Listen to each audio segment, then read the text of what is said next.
లేకపోతే తెరలు దొరికితే కేసీఆర్ లాంటి కేతావత్ చంద్ర రామావత్ లాంటి ఆ కథానాయకుడు రాకేష్ అవుతాడు, రేపు ఇంకొకడు అవుతాడు.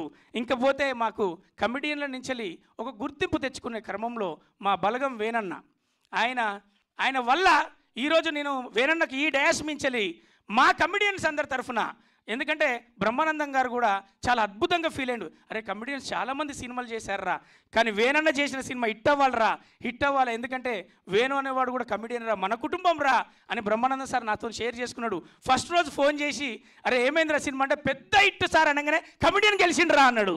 అలాగే కమిడియన్ డైరెక్షన్ చేసిన దాంట్లో బ్రహ్మానందం గారు వేనన్నకు చాలా, వేనన్న మేము ఎక్కడికి వెళ్ళినా కమిడియన్గా చూసే మమ్మల్ని కథేమైనా ఉందా, కథేమైనా చెప్తావా బాబు అని స్టేజ్కి తీసుకొచ్చిన నీకు ఈ డయాస్ నుంచి మనస్ఫూర్తిగా చేస్తున్నా సలాం. ఆ తర్వాత నెక్స్ట్ కూడా బ్రహ్మానందం గారు నైట్ ఫోన్ చేశారు. అదే నేను ఆ సినిమా తర్వాత మళ్ళీ వెంటనే ఈ సినిమాకు ఒక రోజు ఇంట్లోకి వెళ్తున్నప్పుడు ఏదో వీళ్ళు వచ్చినప్పుడు సరిగ్గా టైం ఇవ్వలేకపోయిన రాని దాని గురించి కూడా నాకు 20 నిమిషాలు మాట్లాడిండు. ఆ తర్వాత సినిమా రిలీజ్ అయిన వెంటనే ఏమైందిరా రవి ఆ సినిమా గురించి కేసీఆర్ గురించి అంటే, అన్న వాడు ఏ జోన్ అయితే అనుకున్నాడో, ఎవరినైతే కనెక్ట్ అవ్వాలనుకున్నాడో, ఎక్కడైతే పేరు తెచ్చుకోవాలనుకున్నాడో, ఏ గుండెలకైతే పంపాలనుకున్నాడో అక్కడ ఖచ్చితంగా పంపిండాను అనగానే చాలా నాకు వన్ నెంబర్ పెట్టి నేను ఫోన్ చేయాలి ఇప్పుడు అన్నాడు.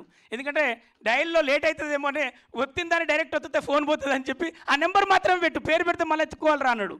నెంబర్ పెట్టగానే ఫోన్ చేసిండ్రా అన్నాడు.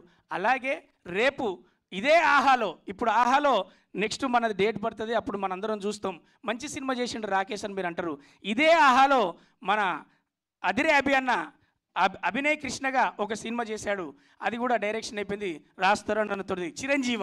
నెక్స్ట్ ధనరాజ్ అని ఉన్నాడు, నెక్స్ట్ రామెల్ల రమేష్ ఉన్నాడు, అదే మీ అందరికి తెలిసిన తాగుబోతు రమేష్ లైన్లో ఉన్నాడు.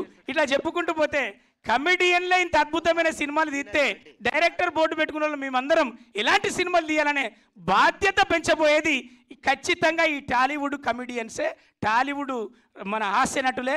ఇది ఖచ్చితంగా అన్న అంజన్న మీ పాత్ర గురించి చెప్పాలంటే ధనరాజ్ అన్న 100 సార్లు ఒరే ఒప్పించే వరకు కాదురా, ఇది మెప్పించే వరకు కాదురా, ఇది రిలీజ్ అయ్యేదాకా అంజన్నకు ఒక పెద్ద పని పెట్టినరా. రాకేష్ గారి బాడీ లాంగ్వేజ్ తెలుసు, రాకేష్ గారి తీరు తెలుసు.